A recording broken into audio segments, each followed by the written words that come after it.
நெல்லை காங்கிரஸ் முன்னாள் மாவட்ட தலைவர்கள் மோதல் ஏற்பட்டிருக்கிறது. திருநெல்வேலி எம்பி முன்னிலையில் காங்கிரஸ் முன்னாள் மாவட்ட தலைவர்கள் மோதிக்கொள்ளும் அந்த காட்சிகள் வெளியாக இருக்கிறது. முக்கிய செய்தியாக பார்க்கிறோம்.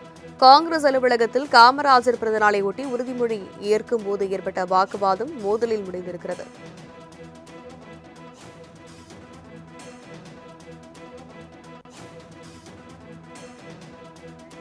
விவரங்களை எமது செய்தியாளர் அமுல் ஜெய்சிங் விவரிக்க கேட்கலாம்.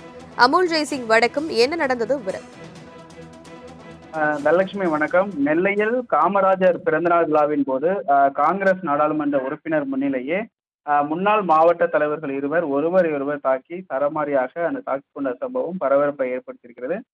பெருந்தலைவர் காமராஜரின் பிறந்தநாள் விழாவை முன்னிட்டு வண்ணாரப்பேட்டையில் உள்ள நெல்லை மாநகர் மாவட்ட காங்கிரஸ் கட்சி அலுவலகத்தில் அலங்கரித்து வைக்கப்பட்டிருந்த காமராஜர் சிலைக்கு மாலை அணிவித்து மரியாதை செலுத்தும் நிகழ்ச்சியானது இன்று நடைபெற்றது. இந்த நிகழ்ச்சிக்கு மாநகர் மாவட்ட தலைவர் ராமேஸ்வரன் தலைமையில் திருநெல்வேலி நாடாளுமன்ற உறுப்பினர் ராபர்ட் புரோஸ் முன்னிலையில இந்த காங்கிரஸ் கட்சியின் முக்கிய நிர்வாகிகள் மற்றும் தொண்டர்கள் பலருமே இதில் கலந்து கொண்டனர்.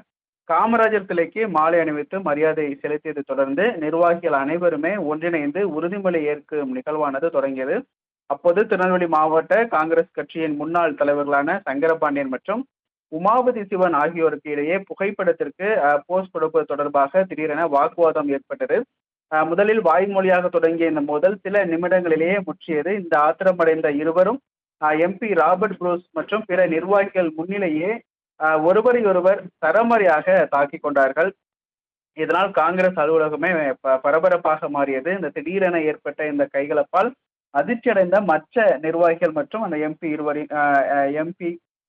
எம்பி இருவரையுமே சமாதானப்படுத்த முயன்றனர்.